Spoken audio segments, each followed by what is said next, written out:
Hey guys, I'm Liam Norval and this is Posh Cockney TV and this is our brand new show, London After Lockdown.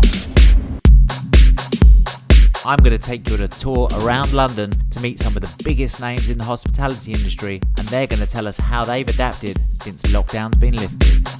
On this episode, I catch up with Ronald at Century Club in London, I go for a spot of lunch at Avobar in Covent Garden, and I catch up with Wesley Mendy, who has a new business called Savile Masks. First up today, I speak to Ronald, who's the Managing Director at Century Club on Shaftesbury Avenue. Ronald, welcome to Posh Cockney TV. Thank you so much for inviting us to Century Club. How have you been? Very good, thank you. Thank you for having me. How have you adapted since life after lockdown? Well, it's been a huge change. The lockdown, I've taken lockdown as a good opportunity to reshuffle my own life to it. Prior to lockdown, it was super busy. You wanted to have a lot of projects that you were looking to complete and didn't have ever time to it. Then lockdown, it was a good chance to put all the ducks in a row, be able to see what can be done out of it, what are the opportunities, where are the growth prospects. Century as a project has been it's been a challenge, but what we've taken opportunities as it's been closed to do a huge refurb. I've seen it looks incredible inside. You're opening it very soon, so... Yes, shortly, in a few weeks, yep. Club will be open. We have expanded from 17,000 square foot to 21,000. Wow. That we had 7 spaces to play with, we have now 11. The most exciting side of it is a new roof terrace, that we're building a 60-cover roof terrace on top of our current one to be able to maximize outdoor space. With the lockdown, we've seen there's a lot of venues that are doing well that have outdoor space, yep.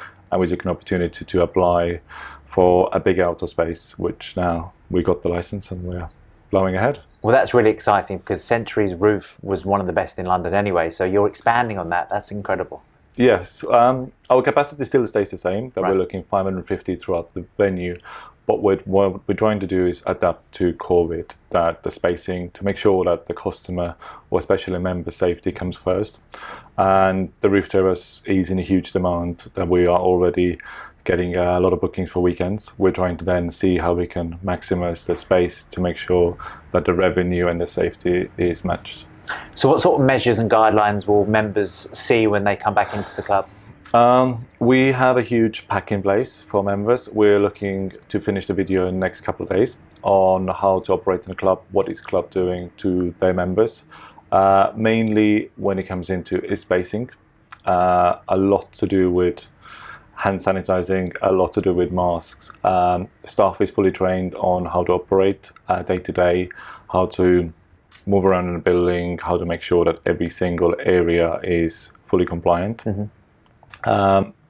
When it comes to back of house, we have upped our cleaning processes now twofold, that to make sure the venue is extremely clean and has the feel of being after lockdown ready. Here's a question for you. I mean, you're a man in the know in hospitality. What do you think is going to be the future of hospitality in London? There is a lot of gossip going around, a lot of he said, she said when it comes to hospitality. I think, looking at my perspective, there will be a lot of closures. We are luckily landlord-owned business. Our majority shareholder is our landlord. That makes life a lot more easier. But when it comes into especially casual dining, there will be adjustments that need to be made. The London rental market is being nicest possible way said, already a big bubble, mm-hmm. and COVID has controlled that. I think there will have to be a lot of landlords who have to make changes to work with the tenants, because it's hard to fill units. And looking at the high street, looking at my local high street, it's doing really well. Which is? Greenwich. Greenwich. But looking at central London, mm-hmm. people are still scared to travel in, people are still worried about the spacing and so on. Soho, not so much so, but everything surrounding, it's still struggling, the least to say. But local businesses are enjoying probably this good time of taking advantage of people not traveling and maximizing the business. Is there plans for Century Club to expand? Is there going to be a Century Club 2 or? Possibly. We have quite a few collaborations set up to it with the clubs in London. with our new shareholder, we are potentially looking into a second site. Great. But we want to ride a wave before we go into expansion talks. That we have invested a huge amount of money for the refurb works for the last 4 months, that we're hoping that that's going to pay off within the next 12 to 18 months, and then set up Tone for the second place. And you accepting new members at the moment? Yes, we do. As the space have now grown from 17,000 to 21, we have a lot more space to play with. Also, we have added additional meeting spaces and event spaces for members. Yes. Fantastic. Well, I wish you all the best for the rest of the year, thank you for inviting us in. And it's one of my favourite places in London. Great. And I will have a cocktail with you on the roof when that's all open. Amazing. Thanks, Ronald. Not a problem. Cheers.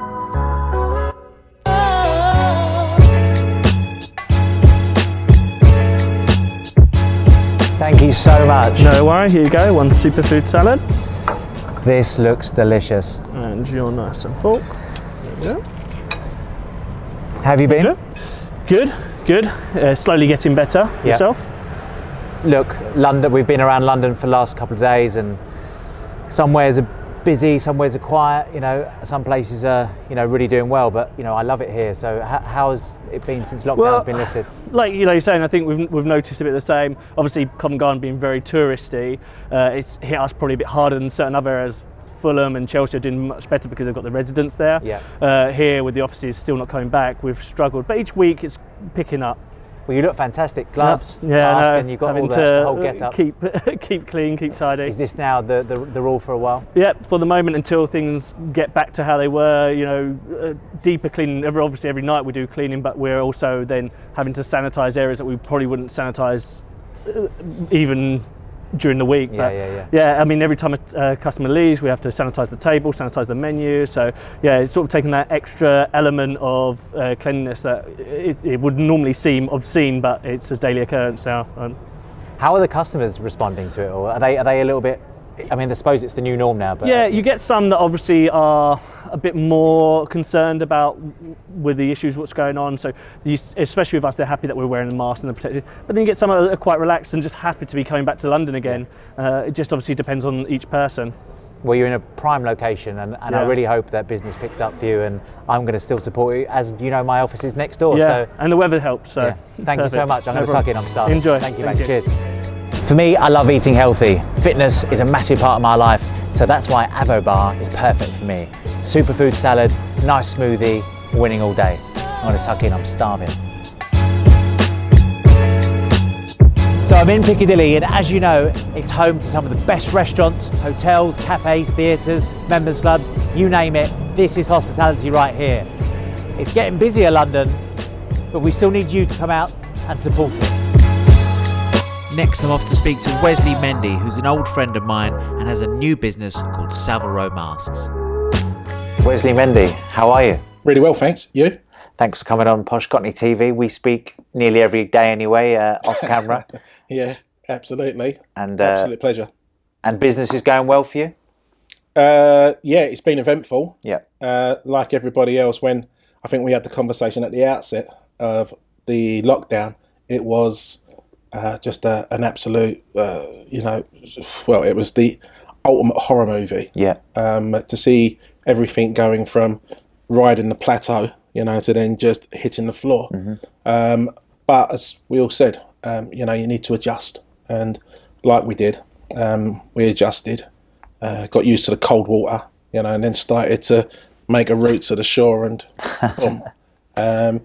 Things have found themselves out. Yeah, and it's been a great period of finding new abilities, finding new skills. So some people wouldn't know who you are. I mean, I don't know who that is, but some people might not. So Prestige Events Magazine. Yeah. Tell us a little bit more about that. Well, I started it 18 years ago. It was I was basically employed to manage the launch for the same company that I had launched Women's Health magazine back in 1998. And then I undertook the launch. Several months later, I purchased the magazine myself off them. I got to that itchy age where you want to go ahead and do your own thing in my early 30s. And I decided that, I would go that way. I would make that big, bold path. And obviously that led on then consequently to events like the Cool Venue Awards, the Open Entry Contest. Which I love, which I absolutely love. Yep. we've got to do that party again soon. It hasn't taken place this year, so we're naturally, I'm missing it. Yeah, It's a big void because it's the one night where I can really truly let go. And I then obviously subsequently created for the readers and the advertisers the opportunity to get together at our 2020 club events and Speed Network, and we've produced just under 150 events now to date, which are sold out months in advance. So it's been good, but obviously that has all been shut down since March. Our last event was on March the 13th. So new chapters have been inserted into the book. It wasn't as planned, but they're great. They're really, really, really, really great chapters, I think. That are going to emerge with their own storylines. Let's talk about the events industry as a whole. Okay. What do you think will happen? Because you just touched on it. Lots of people have lost their jobs. Venues are shutting down. It is scary, but people like yourself are so positive all the time. I watched an interview that you did the other day, and the gentleman was stating that we're now going to see a rollback to events people working harder, being a little bit more creative, a little bit more, how can I put it, sparky, as in the sense of they can do this, they can do that, nothing is too hard. And it's back to the old days of hospitality. Back in the days, we were, always trying to go to the nth degree. It got a bit lazy. We still delivered high, but it got a little bit lazy in terms of its creativity. I think that what we're going to see now, I think that you're going to see a hell of a lot more startups. The difficult thing is obviously finding the funding and the backing to be able to do the startups, because a lot of people don't necessarily come with that background or that pedigree, and our bank's prepared to lend to them. Do they have maybe the equity that they can use as security? So there's tremendous difficulties initially that some might think, oh God, and I think you're going to therefore see a lot of people tragically leave the industry. But I think you'll get the smart ones who will say, right, if I can't do this on my own, then through the power of networking, I will take my skill set and I will merge it together with others, maybe a couple of others, and you'll see a lot more smaller, bespoke organisations set up, particularly on the services side, on the agency side. And I think that'll be something that we'll see emerge as a pattern. It emerged after 2008, after the economic crash then, and I think that is something that will emerge even more emphatically now. I think that people are now getting used to working from home. So as a consequence of working from home, they now don't feel that they have to have an office to present a front, because it's the new way of working. So that's one fixed cost that's eliminated completely, which is a massive stranglehold on many, many businesses. Doesn't matter whether you're a new business, a small startup, or whether you're your big, FTSE 100 organisations, all of whom, did you see the Evening Standard report the other day saying that, half of them are looking at reducing their floor space. Yeah, for sure. So that whole front about having to have the office necessarily is not, the big all important one now. So I think you'll get a lot more people that will show that design towards moving in that direction. Do you think budgets will be cut massively though for events? Do you think that will just be seen, because events are normally a treat for, especially internal events for companies, they're a treat for the staff for, having a great year, hitting their bonuses, etc. If they're working from home, you sort of lose that team mentality. So lots of companies might scale right back on the event side. Do you think that will affect, it's going to affect the industry for sure. Or it might go the other way where they go, we don't have these office costs. We now have this extra money that we can go, right, let's have a huge summer event. Let's have big team building occasions. Hopefully it goes that way for all of us, because we both have a dog in the fight in the events industry. So let's hope it goes that way. I think if we take it back, sometimes we look at things on a macro level. I think if we take it back to the older, I like to call it, I don't even remember, back in the day there was a programme on television called Bread, Ma Boswell. and they used to sit around the table. It was based on a Liverpool family, Liverpudlian family, and every episode used to start with them all sitting down at the kitchen table at the end of the week, and they all used to put their money into the pot. And Ma would look at them and say, like, what have you brought this week? Point I make there is that when you look at what we've gone through economically, you ask the question, will budgets be cut back? I think, yes, budgets will be cut back because the men in grey suits will look to reclaim whatever they can, as they always do, in order to stem the losses that maybe they've made. I think they still spend on their events, and I think they'll still do emphatic events. There are going to be elements which they need to introduce, naturally, because of the practices that we need to have. But I think essentially, I think they're just going to be a little bit more choosy, a little bit more specific on the sort of events which they host. And I think that those events that they do host, I think they'll be, even more, spectacular, as in the sense that whether it's a hospitality event and they're looking to, add the WAS on it, or if it's even indeed a conference, they look to put a little bit of sharpness on it, so it comes across. Because there are going to be certain people that they won't necessarily, they're going to be very cagey about, they have to be practicing numbers, distancing, etc., etc. So there will be, I think, in place an ideology which is that, okay, if we can't, and we've got an audience that is virtual but still partaking, then we need to make sure that we still involve those guys, even if they're watching virtually, and also the people that are there in the event, because it's maybe a little bit more sparser than it would have been. Then we need to inject more soul or more atmosphere. So there'll be more emphasis on, I think, things like design, styling, event styling.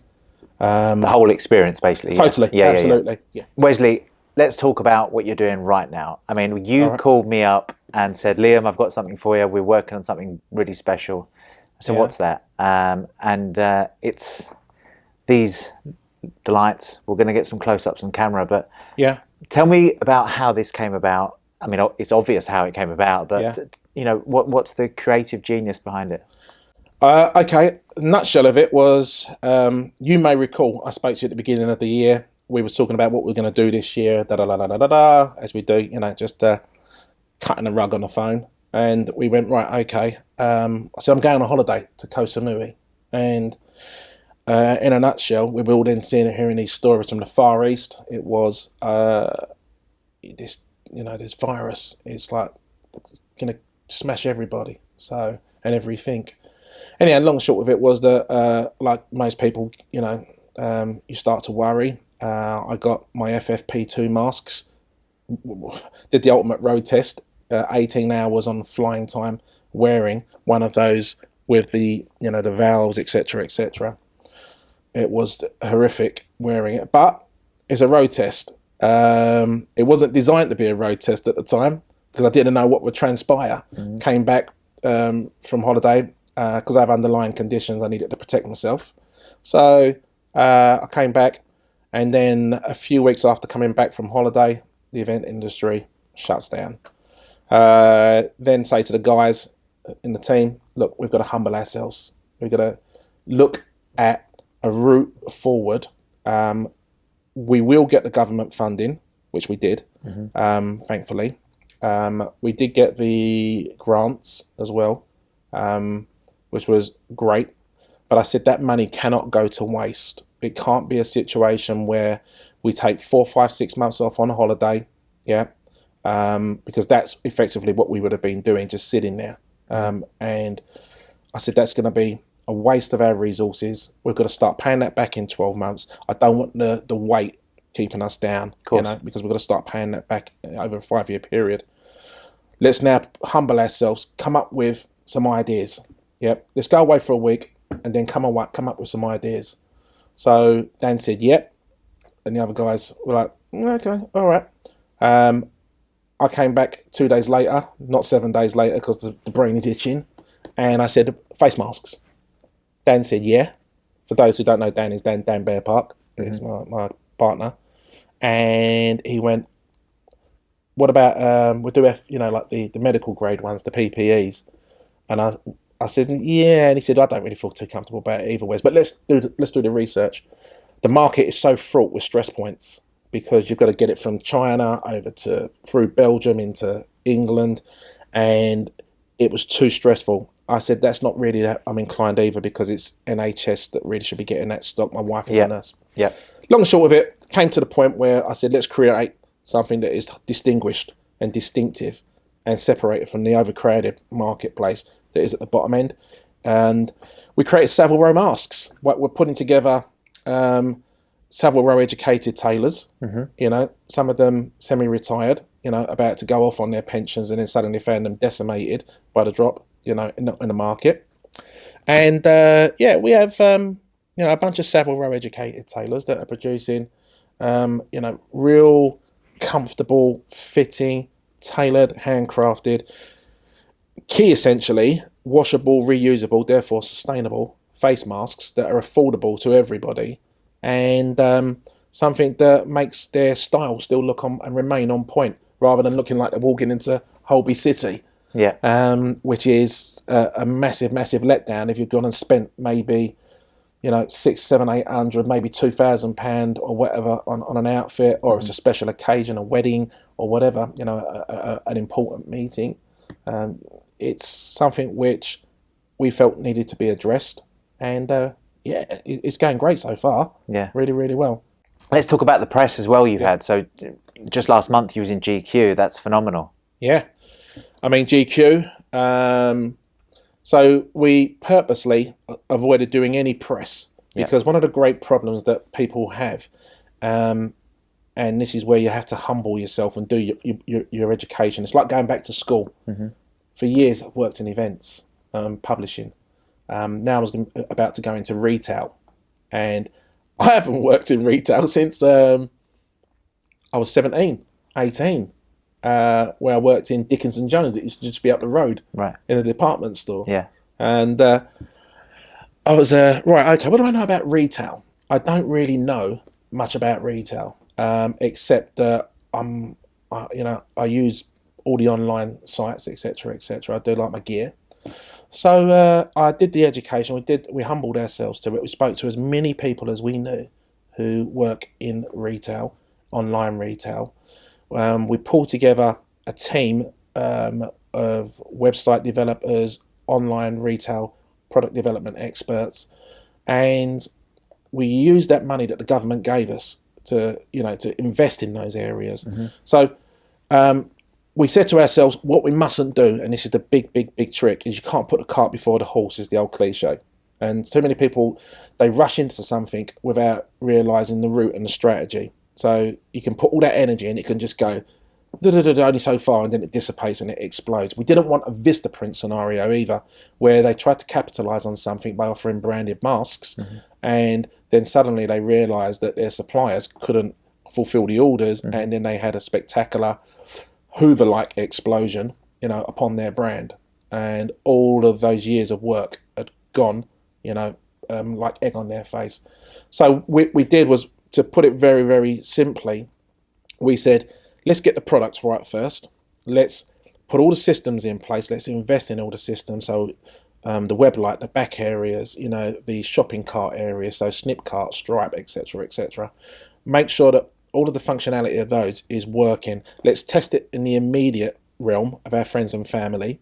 And then let's push out a little bit further to associates and followers, etc. And let's stress the systems, and let's test this and stress the systems on that little micro universe before we start going out big, because otherwise you could be creating a noose for yourself, a noose which nobody wants. So that enabled us to find out one or two things about ourselves.